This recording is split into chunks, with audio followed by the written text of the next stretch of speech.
Alors, bien-aimés dans le Seigneur, merci d'être encore une fois avec nous. Nous sommes le Centre missionnaire La Perle et je suis votre frère, le pasteur Patrick Yeli. Nous sommes là dans le cadre de notre culte et nous sommes ici avec quelques frères et sœurs de l'Assemblée. Et nous nous réunissons ensemble aussi avec vous qui nous suivez en ligne. Nous voulons partager avec vous la parole de Dieu. Et ce dimanche matin, le Seigneur m'a mis à cœur de nous donner un petit enseignement et partager avec vous une réflexion qui a pour thème comment agir en face des prophéties. Nous sommes durant un temps ou une période où la prophétie est devenue monnaie courante. Nous sommes dans un temps où les gens ne savent plus se passer des prophéties. La prophétie est devenue un élément incontournable en matière de spiritualité et en matière même de foi chrétienne. C'est partout où on entend parler de prophétie. Et cela est plus ou moins normal parce que dans la Bible, il y a plusieurs textes qui nous montrent effectivement qu'au temps de la fin, il y aurait un grand mouvement prophétique, une mouvance prophétique à travers le monde. Mais malheureusement, dans Matthieu 24, 11, le Seigneur a annoncé qu'il y aurait beaucoup plus de faux prophètes que des vrais.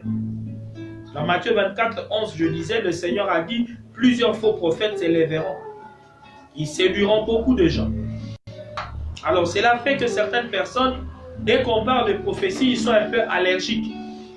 Mais attention, quand Dieu parle de fausses prophéties, cela veut dire qu'il y en a aussi des vraies.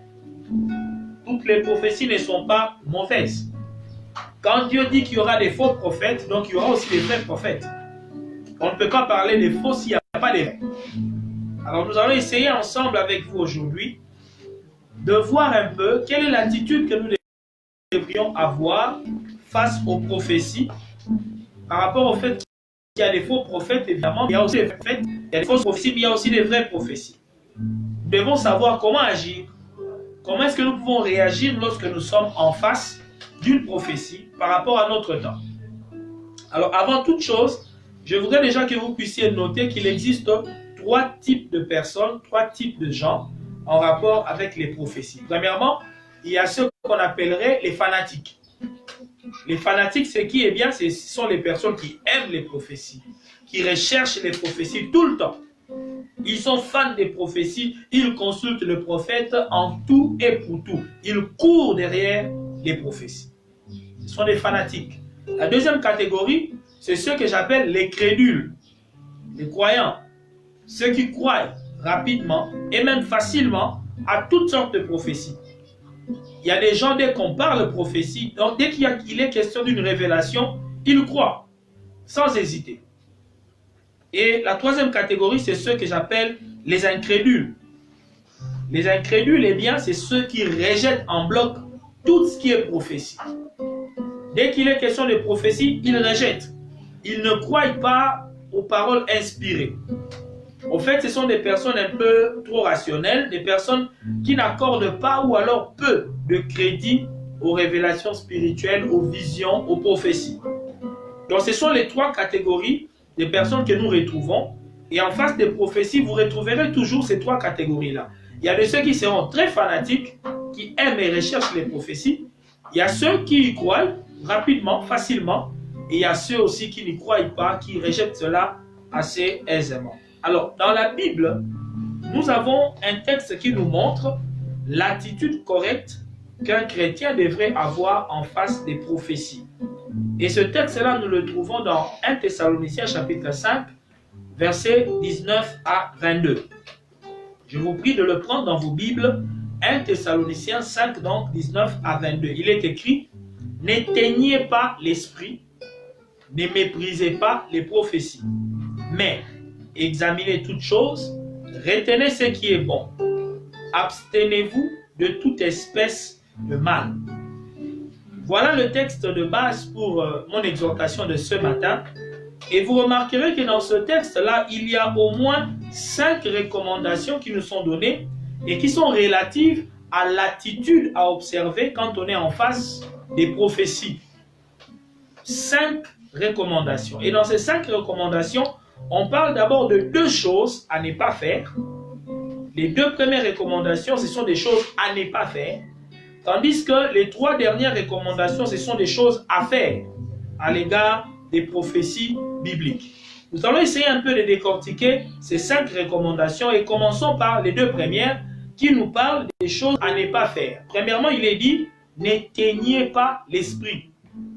C'est la première attitude à avoir en face des prophéties. N'éteignez pas l'esprit. J'aime bien les versions qui sont en français courant. Il est écrit, n'empêchez pas l'esprit de vous éclairer. Ça, c'est la version Semeur ou encore français courant. N'empêchez pas l'esprit de vous éclairer. Et vous verrez que ce texte-là, cette parole-là concerne particulièrement les incrédules ou encore les personnes qui sont un peu trop rationnelles, des personnes qui croient qu'ils peuvent se diriger ou guider leur vie par eux-mêmes. Il y a des gens qui s'estiment tellement intelligents qu'il est capable de lui-même de faire ses choix, de prendre ses décisions.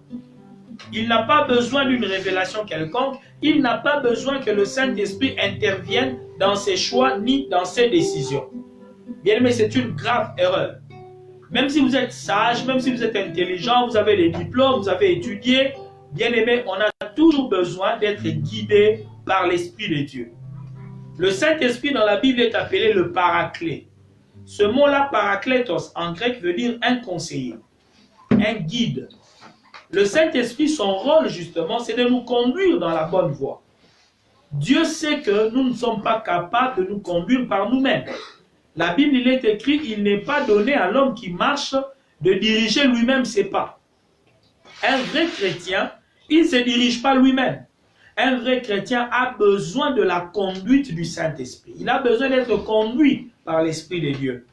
Et le Seigneur nous a donné une promesse dans le psaume 32, verset 8. Il a dit, je t'instruirai et te montrerai la voie que tu dois suivre. Notez, la voie que tu dois, pas que tu peux, pas que tu veux, mais je te montrerai la voie que tu dois suivre. Je te conseillerai, j'aurai le regard sur toi. Comment est-ce que Dieu nous montre la voie que nous devons suivre? C'est par le Saint-Esprit.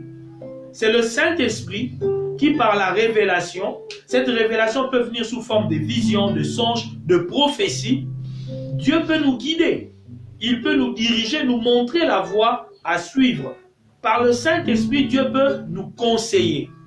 Il peut nous montrer que faire et que ne pas faire. Quel choix faire, quelle décision prendre à un moment ou à un autre.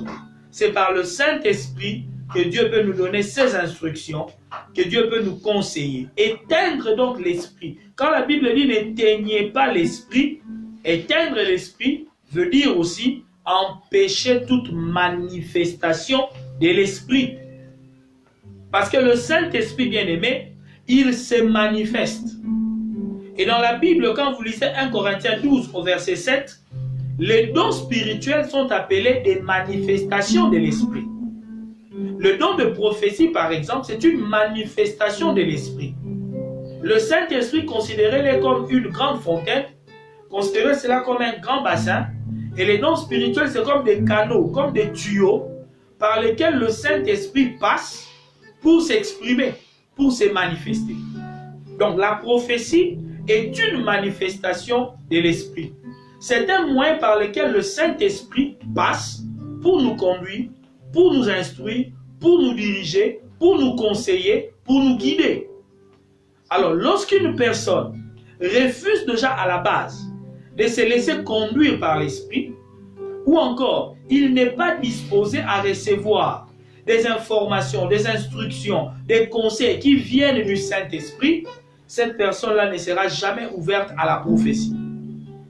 Voilà pourquoi, bien aimé, la Bible nous dit déjà, n'éteignez pas l'esprit. Autrement dit, n'empêchez pas les manifestations de l'esprit. Et ça peut aussi toucher ou concerner même certains leaders chrétiens, certains leaders des églises, les responsables des églises. Il y a des églises, bien aimées, dès qu'une petite manifestation de l'esprit commence, on se précipite pour arrêter cela. Certains responsables des églises n'admettent pas la moindre manifestation de l'esprit. Et ils prétendent que c'est par souci d'ordre. Ils veulent maintenir l'ordre durant leur culte ou durant leur rassemblement chrétien. Dès qu'une personne se met un peu à balbutier, à faire un peu des soupirs, à parler en langue, on se précipite vite pour le faire taire. Je connais des églises où carrément les protocoles viennent et vous disent, frère, maîtrisez-vous. Dès que vous commencez un peu à vous agiter un tout petit peu seulement, à parler un peu en langue, on dit, calmez-vous, taisez-vous. Sinon alors on vous fait sortir, tout simplement. Bien aimé, cela n'est pas conforme à la parole de Dieu. Parce que la Bible déclare, dans 1 Corinthiens 14, versets 39 à 40, il est écrit, « Frères, aspirez au don de prophétie et n'empêchez pas de parler en langue. » C'est clair, n'empêchez pas de parler en langue. De même qu'on a dit, n'empêchez pas ou n'éteignez pas l'esprit, on dit, n'empêchez pas de parler en langue. On n'a pas le droit d'empêcher à quelqu'un de parler en langue. Mais le verset 4, 40 dit, mais que tout se fasse avec bienséance et avec ordre. Mais l'ordre dans l'église ne doit pas devenir un alibi pour éteindre l'esprit. Nous devons être équilibrés. L'ordre dans l'église ne doit pas être un argument pour éteindre l'esprit. Pourquoi? Parce qu'à la Pentecôte, par exemple, la première fois où le Saint-Esprit est venu dans l'église, il n'y avait aucun ordre. Rien ne s'est passé en ordre à la Pentecôte. La Bible déclare même que les disciples sont devenus comme ivres. Ils titubaient, ils bavaient, ils balbutiaient, ils ont créé un tel brouhaha. La Bible dit, au bruit qui eut lieu, la foule est venue. Les gens ont été attirés par un bruit, ils ne comprenaient pas ce qui s'est passé. Ils ont dit, ces gens sont ivres. Il n'y avait pas d'ordre en ce moment-là. Et il arrive souvent que dans une église, dans une assemblée, où les gens sont peut-être encore trop jeunes, où les gens expérimentent peut-être pour la première fois l'effusion du Saint-Esprit, où le Saint-Esprit descend peut-être pour la première fois sur les gens, eh bien ça peut provoquer des manifestations assez incontrôlables. Ça peut créer un certain désordre. Ce désordre-là n'est pas à mettre sur le compte du Saint-Esprit. C'est à mettre peut-être sur le compte des personnes sur qui l'Esprit est descendu. Ces personnes-là sont peut-être encore des bébés spirituels, des novices. Ils n'ont pas encore la maîtrise des choses spirituelles. Alors c'est normal que ces personnes réagissent d'une manière peut-être incontrôlable. C'est tout à fait normal. Et il y a des gens qui pensent que dès que quelqu'un agit, quelqu'un parle en langue ou quelqu'un ne sait plus se contrôler, alors c'est un démon. Non. Ça ne peut pas être forcément un démon. Cela souvent est dû soit à l'immaturité ou au manque d'expérience de cette personne-là. Et nous ne pouvons pas condamner cette personne. Vous ne pouvez pas condamner un petit enfant de marcher et puis de tituber et de tomber. C'est normal qu'il tombe. Vous ne pouvez pas empêcher un petit enfant de parler un peu en balbutiant. Vous voyez, de mal prononcer ces mots. Vous ne pouvez pas condamner vos enfants à créer un peu du désordre dans la maison, un peu du bazar. C'est normal, ce sont des enfants. Vous voyez? Donc dans une église, lorsque les dons de l'esprit se manifestent, lorsque le Saint-Esprit se manifeste, il y a effusion de l'esprit, nous devons comprendre que dans un premier temps, c'est normal qu'il y ait un peu de désordre, mais vous en tant que responsable, vous devez petit à petit commencer à enseigner ces personnes-là pour les conduire vers l'ordre, qu'ils apprennent comment est-ce qu'ils peuvent alors maîtriser cette puissance de l'esprit, comment ils peuvent contrôler ces manifestations de l'esprit. Mais dans un premier temps, n'éteignez pas l'esprit. Si à la première manifestation, quelqu'un se met à tituber, quelqu'un se met à balbutier, vous lui dites, taisez-vous, arrêtez, c'est fini. Cette personne-là ne parlera plus jamais en langue, elle ne prophétisera plus jamais, et vous ne verrez plus jamais les manifestations de l'esprit dans votre église ou dans votre groupe. Et c'est une erreur. Il ne faut pas mettre de l'ordre avant que les dons ne se manifestent. Ne mettez pas de l'ordre tant que l'esprit n'a pas encore eu le temps de s'exprimer, de se manifester.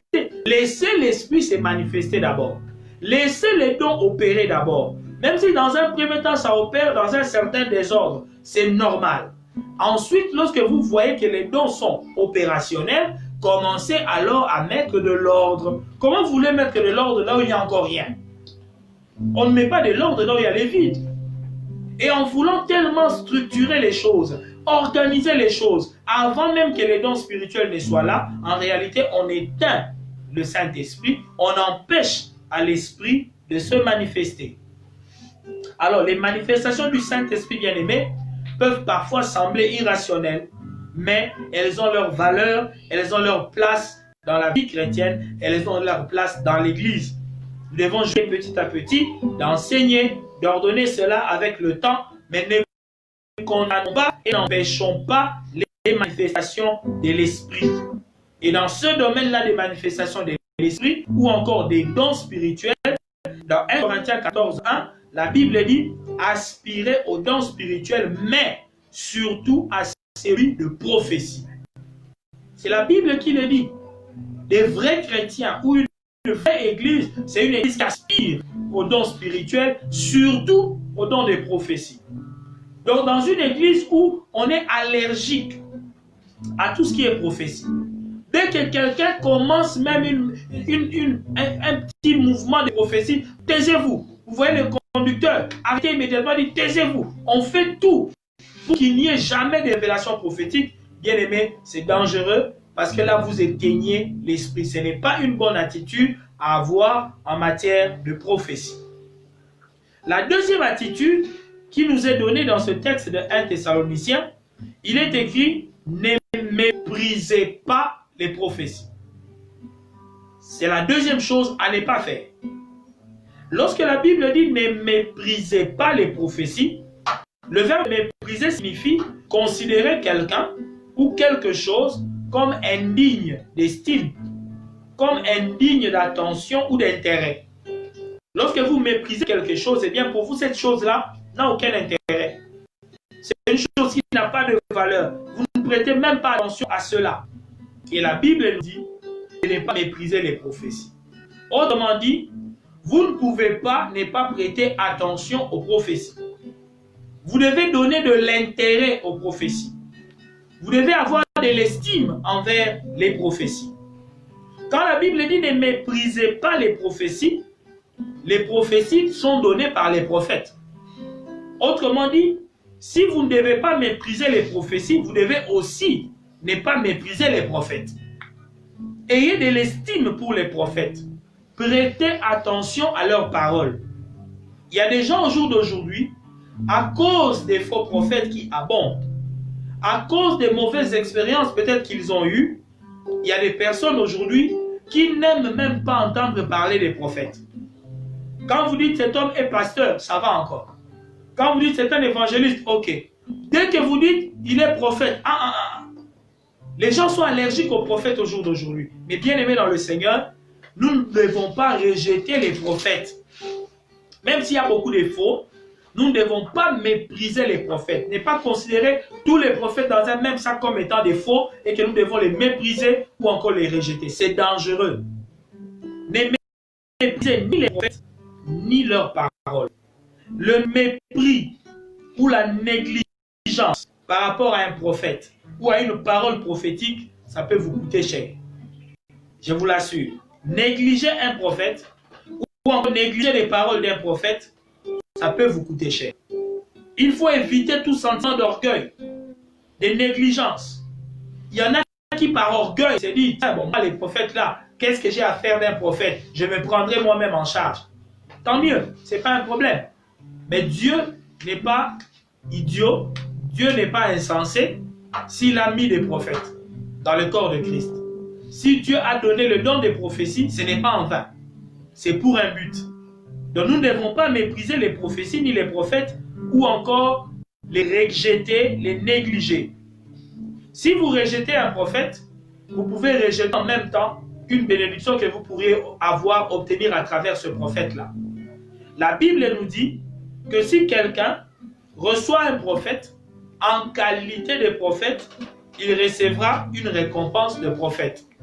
C'est écrit dans la parole de Dieu qu'il faut recevoir un prophète en sa qualité de prophète et vous allez recevoir une récompense de prophète. C'est comme pour dire, il y a une bénédiction qui vient dans la vie d'une personne qui reçoit un vrai prophète en sa qualité de prophète.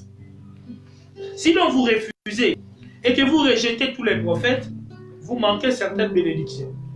Vous manquez certaines choses qui peuvent améliorer votre vie. Et le fait de négliger ou de mépriser, attention, ça peut attirer aussi un jugement divin sur vous. Je vous donne l'exemple du prophète Élie.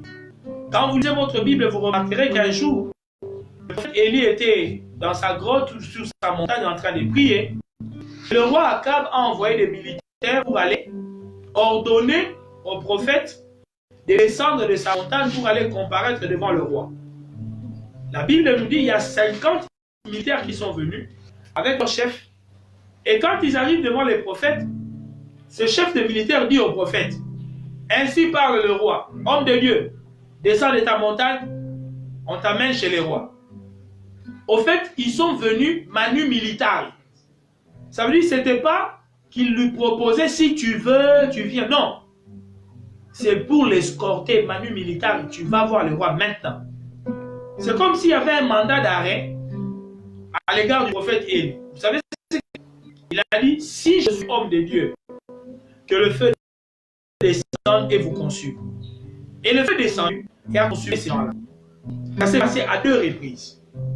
La troisième personne qui est venue, le troisième chef des 50 soldats, quand il est venu, la Bible dit il s'est prosterné devant le prophète pour dire, homme de Dieu, s'il te plaît, nous ne sommes pas venus pour te forcer ou t'obliger à quoi que ce soit.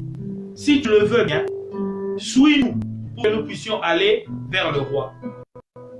Ce chef militaire l'a fait avec tellement de considération que le prophète l'a suivi. Lui n'est pas mort avec ses soldats. Qu'est-ce qui se passe dans cette histoire? C'est un problème de considération. Vous voyez? Ils n'avaient pas à intimer des ordres à quelqu'un qu'ils appelaient un homme de Dieu. Vous l'appelez homme de Dieu, mais vous le traitez comme un moins que rien. Voilà pourquoi il disait, si je suis homme de Dieu. Autrement dit, vous m'appelez homme de Dieu, mais vous me méprisez. Alors, si je suis homme de Dieu, que le jugement de Dieu s'abatte sur vous. Et le jugement est descendu. Faites attention avec les prophètes. À moins que vous soyez en face d'un faux prophète. Mais si vous êtes en face d'un vrai prophète de Dieu, ne le méprisez pas. Traitez-le avec beaucoup de respect, avec beaucoup de considération. Sinon, ça peut vous attirer un jugement de Dieu.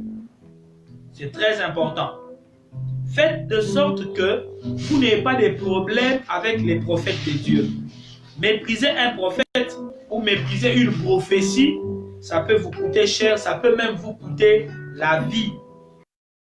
Dans tout l'Ancien Testament, vous remarquerez que Dieu condamnait fermement les enfants d'Israël parce qu'ils n'ont pas prêté attention aux prophètes, ni encore aux paroles des prophètes qu'il leur avait envoyés. Tous les châtiments que Dieu a infligés aux enfants d'Israël avaient pour point de départ le fait qu'ils n'ont pas considéré les prophètes qu'il leur a envoyés et qu'ils n'ont pas tenu compte de leurs paroles. Et le jugement de Dieu est venu. Si Dieu envoie un vrai prophète et que ce prophète-là te parle de la part de Dieu, mais toi tu négliges cet homme-là, tu méprises ses paroles, il n'y a rien d'autre que Dieu puisse faire pour toi sinon de te punir. Dieu peut te châtier à cause de cela. Alors faites attention. Quand vous êtes en face d'une prophétie, ne méprisez ni le prophète, ne méprisez ni la prophétie. Ne dites pas, je m'en fous. Ah, ça n'a aucun intérêt. Ah, ça ne m'intéresse pas. Parce qu'il y a des gens qui sont comme ça, ils disent, ah, ça ne m'intéresse pas. Leurs histoires, là, les prophéties, là, ça ne m'intéresse pas. Attention, bien-aimés. Ne méprisez pas. Mais attention aussi, la Bible n'a pas dit recherchez les prophéties. La Bible a dit ne méprisez pas les prophéties. C'est très important. Parce que d'un côté, il y a ceux qui méprisent, mais de l'autre côté aussi, il y a ceux qui recherchent tout le temps les prophéties. Un chrétien bien-aimé ne devrait jamais être un fanatique ou un assoiffé des prophéties au point de courir ça et là à la recherche des prophéties. Ça ne devrait pas être l'attitude d'un chrétien. Ne méprise pas. En d'autres termes, si la prophétie vient à toi, ne méprise pas. Mais on ne te demande pas, toi, de commencer à courir la terre entière, à courir d'église à église, à la recherche des prophètes ou à la recherche des prophéties. Pourquoi? Parce que, en tant que chrétien de la Nouvelle Alliance, Dieu n'a pas décidé de nous conduire, nous, chrétiens de la Nouvelle Alliance, par les prophètes. Pas du tout. Le chrétien de la Nouvelle Alliance est censé être conduit par le Saint-Esprit. C'est très important à retenir. La Bible déclare, tous ceux qui sont conduits par l'Esprit de Dieu sont des fils de Dieu. Les fils de Dieu doivent être conduits par l'Esprit de Dieu lui-même. Il n'y a que les enfants de Dieu qui courent derrière les prophéties, mais pas les fils. Quand je parle d'un enfant, je parle d'un chrétien immature. Et quand je parle d'un fils, je parle d'un chrétien mature. La Bible est claire même par rapport à Christ. Quand Christ est né, la Bible dit, un enfant nous est né, mais un fils nous est donné. Jésus aussi était enfant. Mais quand il était enfant, il ne nous a pas été donné. Dieu ne nous a pas donné son enfant unique. Il nous a donné son fils unique. Vous voyez, c'est très important de comprendre. Les personnes qui sont tout le temps en train de courir derrière les prophètes, derrière les prophéties, démontrent leur immaturité. Ça montre que ce sont des enfants. Mais les fils de Dieu, ils apprennent eux-mêmes à écouter la voix du Saint-Esprit. Ils apprennent eux-mêmes à être conduits par le Saint-Esprit, de manière personnelle. C'est très important. Bien sûr, si vous allez auprès d'un vrai prophète de Dieu, comme il a un don, par le don qu'il a, il peut effectivement vous révéler la volonté de Dieu pour votre vie. C'est possible. Mais ce n'est pas de cette manière-là que Dieu veut vous conduire. Sinon, vous risquez de devenir dépendant de quelqu'un. Vous voyez, le jour où cette personne ne sera pas là, vous ne saurez plus vous conduire. Vous n'aurez aucune direction pour votre vie. L'objectif de Dieu, c'est que chacun de ses enfants apprenne d'abord à être conduit personnellement par le Saint-Esprit. La prophétie, quand elle vient, elle doit d'ailleurs s'harmoniser avec votre témoignage intérieur. Parce que quand un prophète vous donne ainsi dit le Seigneur, une révélation de la part du Seigneur, si vous êtes un fils de Dieu, qui a le Saint-Esprit aussi en lui, l'Esprit de Dieu en vous peut dire Amen à ce que le prophète a dit. L'Esprit de Dieu en vous peut dire oui, ce que le prophète a dit là est vrai. Mais si vous êtes un enfant, vous allez être ballotté à tout vent. Comme il y a des faux prophètes aussi en cascade aujourd'hui, celui-ci vous dira d'aller à gauche, l'autre vous dira d'aller à droite, et un autre dira rester en place, et vous serez embrouillé. Mais si vous avez le Saint-Esprit en vous, vous apprenez vous-même à être conduit par le Saint-Esprit, ce serait une bonne chose. Vous ne serez pas embrouillé. Alors faites attention. Le plan de Dieu, ce n'est pas que vous recherchiez les prophéties en courant derrière les prophètes, mais plutôt que vous soyez conduit par son esprit et que si une prophétie venait à vous, ne méprisez pas cela. Au jour d'aujourd'hui, bien aimés, il y a ceux qui sont même devenus des provocateurs des prophéties. Il y a des gens qui cherchent maintenant des prophéties à la commande. Ils rencontrent un prophète ou un homme de Dieu et ils balancent à l'homme de Dieu. Qu'est-ce que Dieu dit pour moi? S'il vous plaît, prophète, dites quelque chose pour moi. Bien aimé, la parole de Dieu est claire. Dans 2 Pierre chapitre 1 verset 21, il est écrit, ce n'est pas par une volonté d'homme qu'une prophétie a jamais été apportée, mais c'est poussé par l'Esprit que les hommes ont parlé de la part de Dieu. C'est poussé par le Saint-Esprit qu'un prophète doit parler de la part de Dieu. Mais au jour d'aujourd'hui, ce n'est même pas le prophète qui prend l'initiative. C'est la personne en quête de prophétie qui pousse les prophètes. Qui dit au prophète, dites quelque chose pour moi. Bien aimé, en ce temps où le faux a pris plus d'ampleur que les vrais, commencez à pousser les prophètes comme ça à parler. Même si c'était un vrai prophète, il risque de vous dire n'importe quoi. Pourquoi? Parce que c'est vous qui les poussez. Ne cherchez pas à faire des prophéties à la commande. Un prophète, ce n'est pas un restaurateur, un chef cuisinier, vous allez dans son restaurant et vous passez commande et lui doit vous servir. La prophétie doit avoir Dieu pour initiateur. L'initiative de la prophétie va venir du Saint-Esprit. C'est le Saint-Esprit qui doit pousser les prophètes à parler. Mais si maintenant ce sont les hommes qui poussent les prophètes à parler, même si c'est un vrai prophète, bien aimé, il risque d'être tenté de dire quand même quelque chose parce que vous avez besoin qu'il dise quelque chose. Je sais de quoi je parle parce qu'il m'arrive de prophétiser aussi. Et il y a beaucoup de vrais prophètes qui ont donné des fausses prophéties, pas parce qu'ils voulaient donner une fausse prophétie, mais parce que vous l'avez poussé quand même à prophétiser, quand bien même le Saint-Esprit ne lui avait rien donné. Il s'est senti obligé de dire quand même quelque chose. Parce que vous êtes assoiffés des prophéties. Souvent, ce sont les gens qui font des prophètes, des faux prophètes. Souvent, ce sont les gens qui poussent les prophètes à commencer à dire n'importe quoi. Et au final, quand la chose prédite ou prophétisée ne va pas arriver, on va condamner les prophètes. Mais on va oublier que c'est vous qui avez poussé les prophètes à parler. Et si vous êtes prophète, bien aimé dans le Seigneur, ne vous laissez jamais influencer par qui que ce soit. Si le Saint-Esprit ne t'a pas donné quelque chose à dire, répondez à la personne, je n'ai rien à vous dire. Je me rappelle, il y a quelques années, une sœur est venue à l'église, qui ne prie pas avec nous. Il y avait eu un service prophétique dans notre assemblée, quelques semaines avant. Et la sœur aurait appris cela. Je ne sais pas qui lui a dit que dans notre assemblée, on a eu à donner des messages prophétiques qui se sont accomplis. La sœur débarque un jour d'entretien pastoral, elle vient, et puis elle dit, voilà, pasteur, je suis venu vous voir parce que j'ai appris que Dieu vous utilise et que vous prophétisez pour les gens. J'ai un problème. Voilà. Je voudrais que Dieu me dise ce que je dois faire. Au fait, j'étais surpris. Et je ne savais pas, je me dis, mais tiens, d'abord, elle n'est pas membre de l'assemblée. Qui lui a dit que nous ici, nous prophétisons? J'ai commencé d'abord par dire à la sœur, d'abord, je ne suis pas prophète.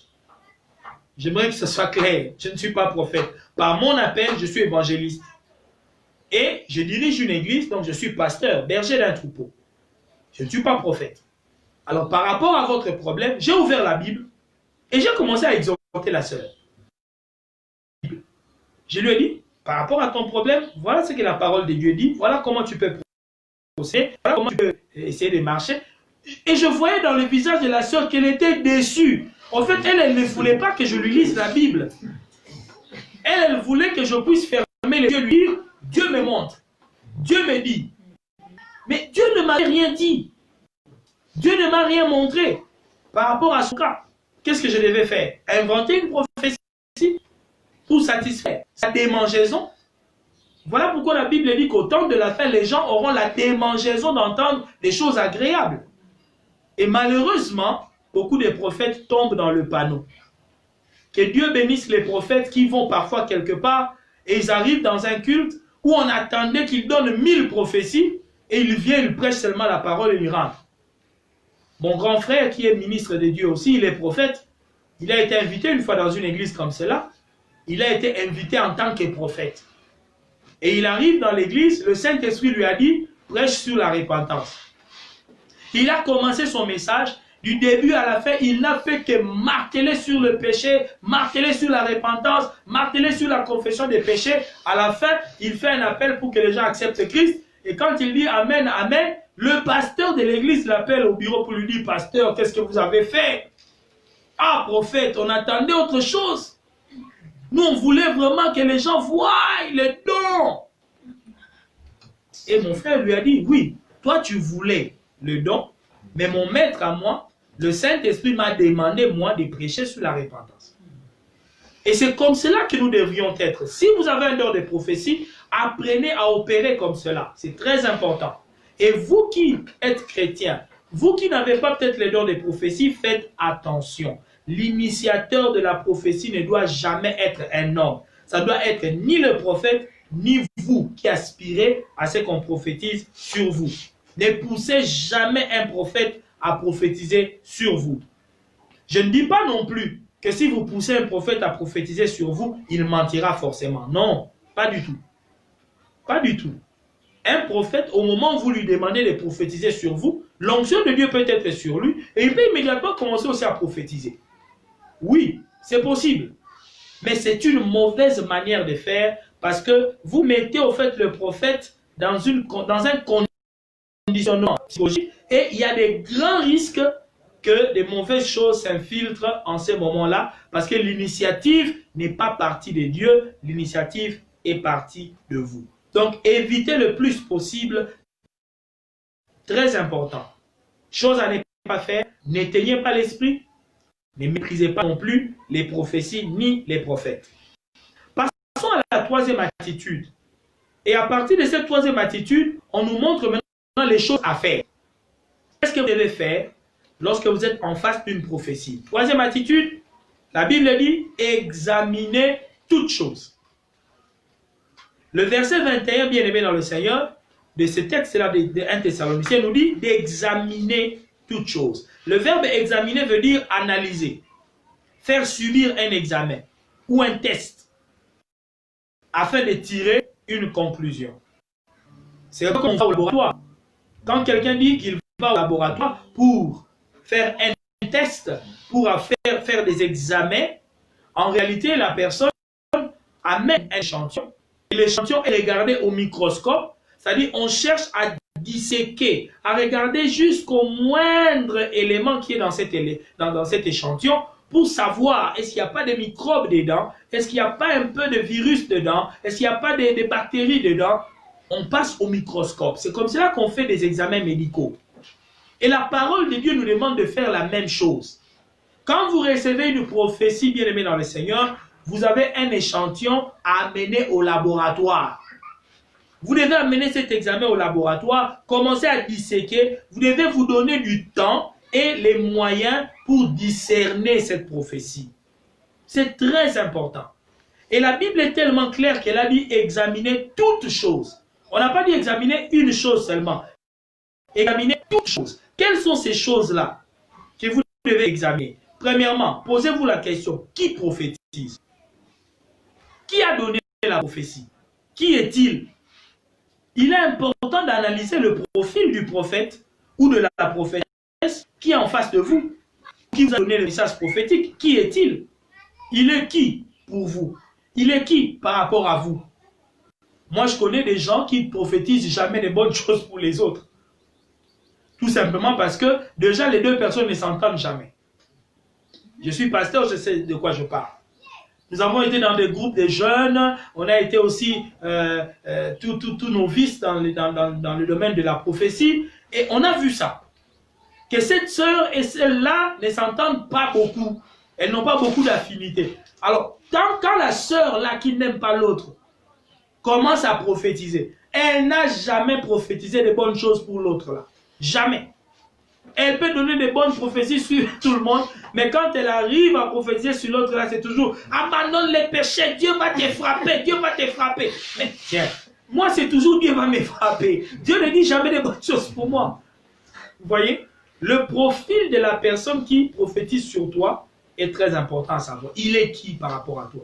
Si c'est un parfait inconnu, c'est encore bien. Parce que quelqu'un qui te connaît, un ami, attention, peut-être que vous avez déjà eu à parler de quelque chose, il connaît un peu 80% de tes problèmes, il connaît 90% des informations de ta vie. Bon, s'il te dit certaines choses, est-ce que vous allez vraiment considérer ça comme une révélation? Ce n'est pas tellement une révélation. Vous parlez avec la personne et malheureusement, il y a certaines personnes, certains pasteurs même ou prophètes, il a entendu une conversation à gauche et puis il fait ressortir cela à droite au micro comme étant une révélation. Dieu m'a dit, tu as un problème de voyage. Dieu a ouvert la porte de ces voyages-là. Est-ce que c'est Dieu qui t'a dit qu'il y a un problème de voyage? Ou alors tu avais entendu parler ça quelque part? Parce que vous avez des connexions, vous êtes des amis. Il y a même aujourd'hui, surtout chez nous à Kinshasa, le phénomène Mankiona. Je sais que peut-être que vous qui êtes à l'étranger, vous ne connaissez pas ça. Mais les vrais Kinois connaissent les Mankiona. Les Mankiona, c'est quoi? Ce sont des soi-disant prophètes qui entrent sur Facebook et qui balancent comme ça, ils parcourent tout votre profil. Ils voient qui sont vos amis, ils voient un peu la plupart de vos photos, vous les prenez où, vous vivez où, quel est votre profil. Ils étudient un peu votre personnalité sur Facebook et dans les autres réseaux sociaux. Et lorsqu'il vient maintenant à la chair, il commence à dire, voilà, Dieu me montre dans cette église, il y a un frère, Dieu me montre le nom, il s'appelle Marc. Je vois, Dieu me montre, il est un peu court comme ça. Où est Marc? Et vous voyez, Marc va sortir parce que le prophète, soi-disant, avait déjà parcouru les répertoires même des membres de l'église sur Internet. Il connaît qui est membre de cette église. Et il a même vu que dans ton profil, tu as écrit marié à un tel. Nombre d'enfants. Il a vu que tu as des enfants. Et puis il dit, je vois Jeannette. Jeannette c'est qui? Jeannette c'est qui? Marc, dis-moi, Jeannette c'est qui? Et Marc il dit, c'est ma femme. Et les gens disent, ah, professeur. Ça n'a rien à voir de voir avec professeur. Ce sont des techniques que les gens utilisent aujourd'hui pour faire croire parfois qu'ils prophétisent.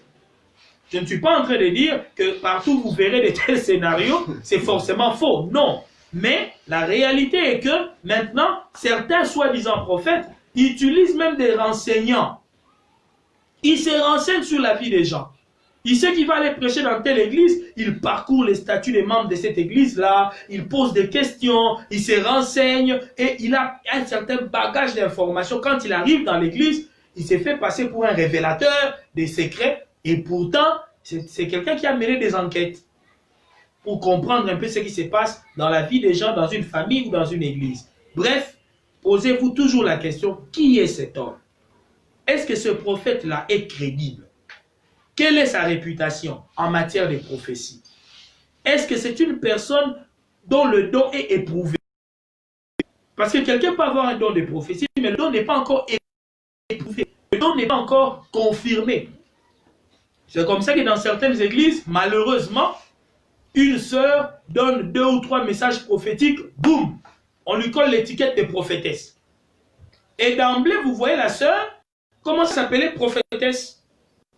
Et 2 ou 3 semaines après, il y a une affiche sur la rue et prophétesse Esther. Parce qu'elle a donné 2 révélations dans une retraite des jeunes. C'est malheureux. On ne devient pas prophète ou prophétesse parce qu'on a donné un message prophétique. Le don de prophétie est donné à l'église. La Bible est claire. Tous dans l'église, nous pouvons prophétiser. Tous. Vous voyez, être un prophète, une prophétesse, ça nécessite du temps. Il faut que le don soit éprouvé déjà même dans votre église. Le don doit être testé. Et ça prend du temps pour qu'une personne soit réellement reconnue comme prophète ou prophétesse. C'est très important à savoir. Donc, si la crédibilité de la personne est établie, par exemple dans 1 Samuel, chapitre 9, au verset 6, la Bible nous dit là-bas, c'est l'histoire de Saül, qui avait perdu les ânesses de son père. Il est avec son serviteur. Le serviteur lui dit, voici, il y a dans cette ville un homme de Dieu. C'est un homme considéré. Tout ce qu'il dit ne manque pas d'arriver. Allons-y. Peut-être nous fera-t-il connaître le chemin que nous devons prendre. Vous voyez, ils vont voir le prophète Samuel, mais le serviteur dit déjà à Saül, l'homme que nous allons voir là, c'est un homme de Dieu considéré dans toute cette ville ici. Ce qu'il dit ne manque jamais d'arriver. Quand vous êtes en face de quelqu'un qui a le profil comme celui de Samuel, que quand lui il prophétise, ça ne manque pas d'arriver, eh bien, ça renforce aussi votre confiance. Vous voyez, c'est comme ça que vous pouvez commencer déjà à faire votre examen. Deuxièmement, posez-vous la question, à quelle occasion le message prophétique a été apporté? Quelle était la circonstance? Quel était le contexte? Parce qu'il y a des gens qui apportent des prophéties parce qu'ils sont influencés par l'environnement. La circonstance a fait que la prophétie arrive. Peut-être être dans une situation où personne ne savait vos préoccupations, vos intentions, vos projets, vous êtes dans la rue, et puis quelqu'un vous approche pour vous dire, s'il vous plaît, est-ce que je peux vous dire 2 ou 3 mots?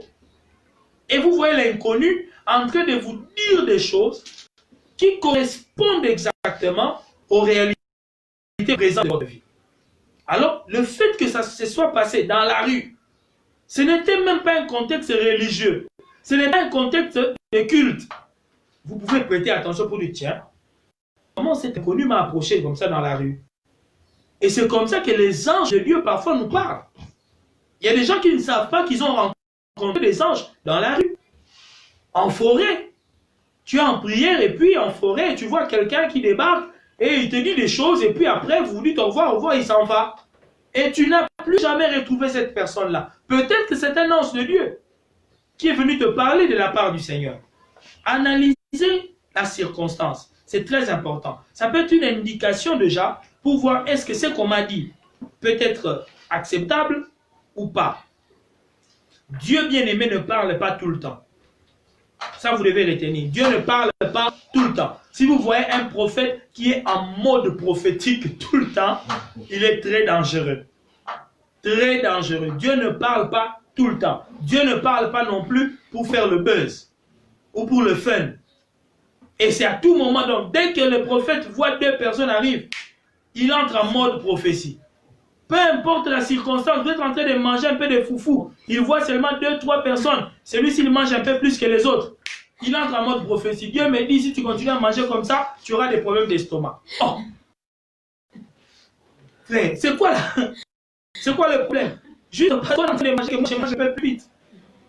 Il ne faut pas ne pas considérer le moment où la prophétie est donnée, la circonstance même où la prophétie est donnée. Souvent, une prophétie viendra à un moment crucial où le besoin s'est fait vraiment sentir. Un vrai fils de Dieu, lorsque Dieu peut-être vous a déjà dit quelque chose et qu'il voit en vous peut-être qu'il y a des hésitations, vous avez du mal à cerner un peu ce qu'il vous a dit, il peut envoyer un message prophétique. Et vous comprendrez, dès que la prophétie viendra, vous sentirez en vous, ça c'est Dieu. C'est comme si Dieu vient lever un voile. Vous voyez? Le mot révélation veut dire simplement dévoilement.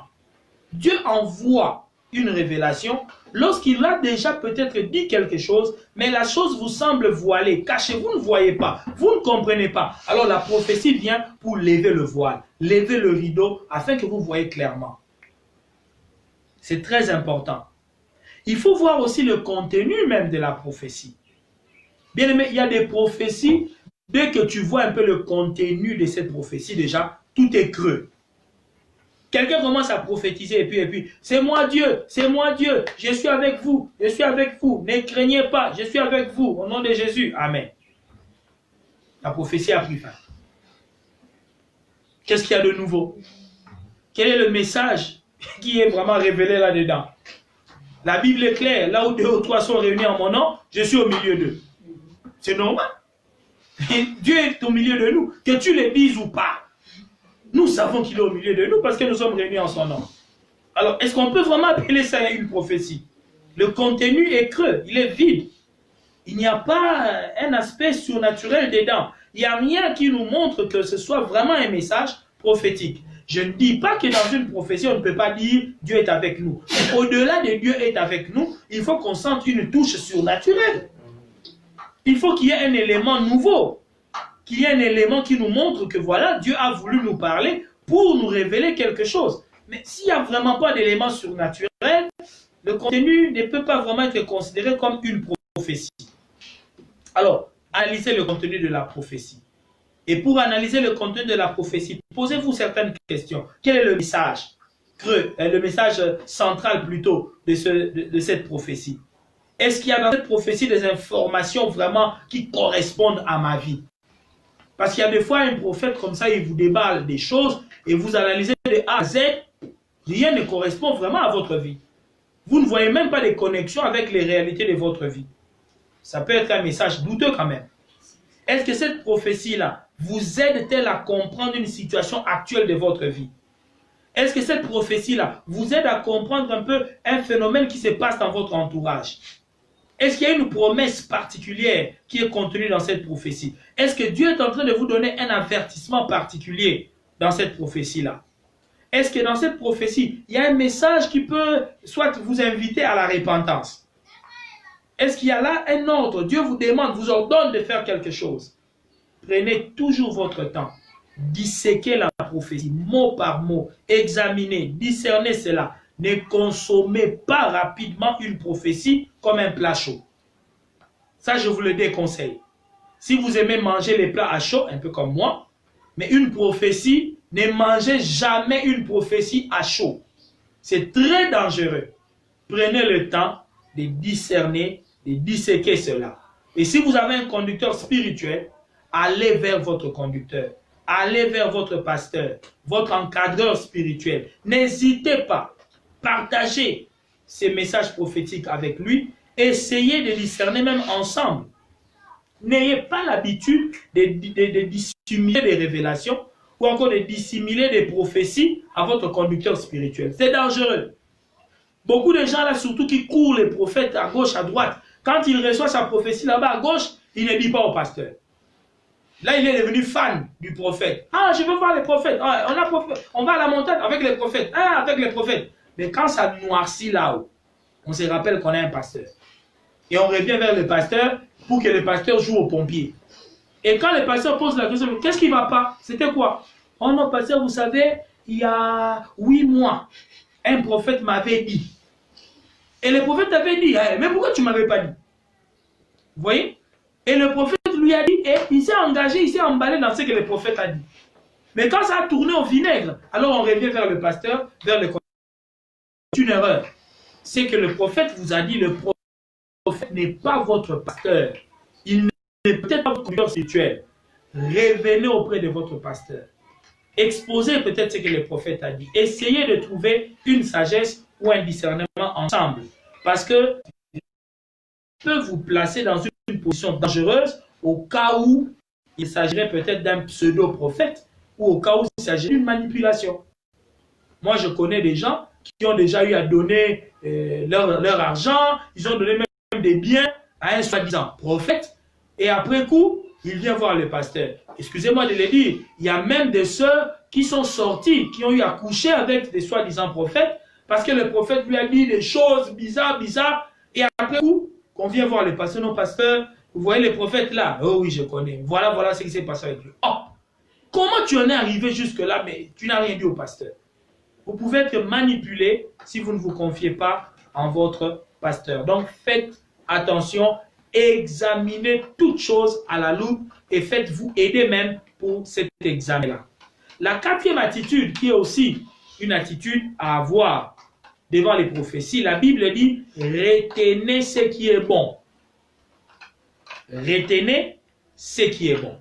Quand on parle de retenir, il y a là une notion de mémoriser, de conserver, peut-être même de noter ce qui est bon. Il est toujours important de noter, de conserver les paroles prophétiques, peut-être sous forme d'écrit. Pourquoi? Parce que dans la prophétie, il y a parfois des événements futurs qui sont annoncés. Dans la prophétie, il y a parfois une dimension de prédiction. Alors, notez, écrivez la prophétie quelque part. Mémorisez cela, conservez cela quelque part.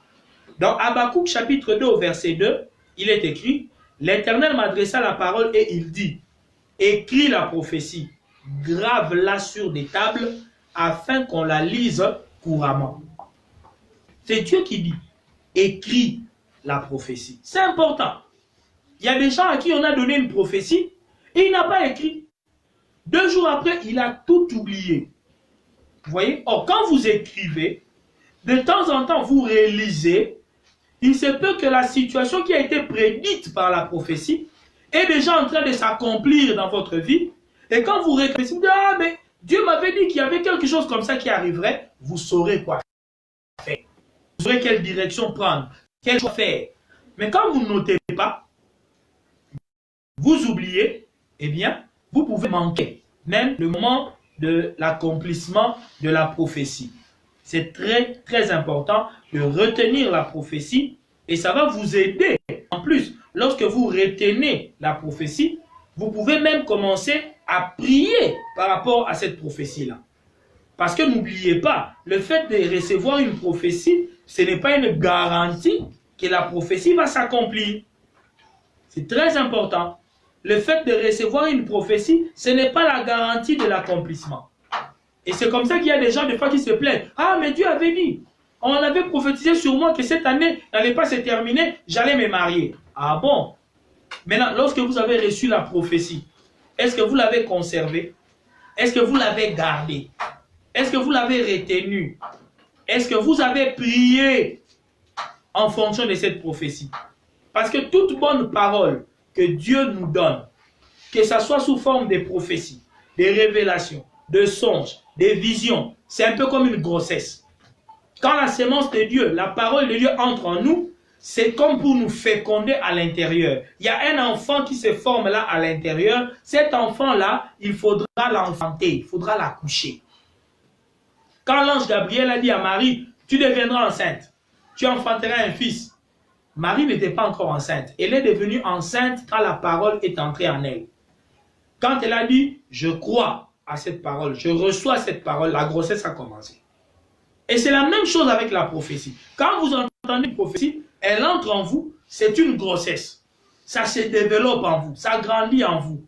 Et bien aimé, quand le moment où la prophétie doit s'accomplir arrive, il y a des signes. De même que quand un enfant fait naître, la maman ressent des contractions. Il y a des prophéties de votre vie, bien aimé. Vous pouvez commencer à sentir que non, je sens que je suis à la porte de l'accomplissement de ma prophétie. Je sens que je suis à la porte. Et quand vous sentez que vous êtes à la porte, il faut prier. Parce que vous n'allez pas accoucher un enfant sans douleur. Il faut pousser l'enfant. Et la prière, c'est l'un des moyens par lesquels on accouche des prophéties. On enfante des prophéties. C'est très important. Vous devez donc vous investir aussi dans la prière. Quand vous retenez une prophétie, vous retenez ce qui est bon, il y a des promesses de Dieu dedans, alors priez. C'est comme ça que Paul disait à Timothée, dans 1 Timothée 1, verset 18, il lui dit, le commandement que je t'adresse, Timothée, mon enfant, selon les prophéties faites précédemment à ton sujet, c'est que d'après elles, tu combattes le bon combat. Vous voyez? Il dit, d'après les prophéties qui ont été données sur toi, combat maintenant le bon combat. Combattre le bon combat, c'est le combat pour l'accomplissement de la prophétie. Pour que ce que Dieu a prédit puisse arriver. C'est très important. Vous devez un peu faire comme Abraham. Abraham, par exemple, il rendait grâce à Dieu, il louait Dieu par rapport à la promesse qu'il lui a donnée d'avoir un enfant. Il rendait grâce, il priait, et c'est là où, par exemple, donner à Dieu des actions de grâce ou rendre grâce à Dieu, c'est important. Si vous ne rendez pas grâce à Dieu, eh bien, vous perdez tout. Vous voyez? C'est important que vous puissiez de vous-même rendre grâce à Dieu, prier pour enfanter la prophétie.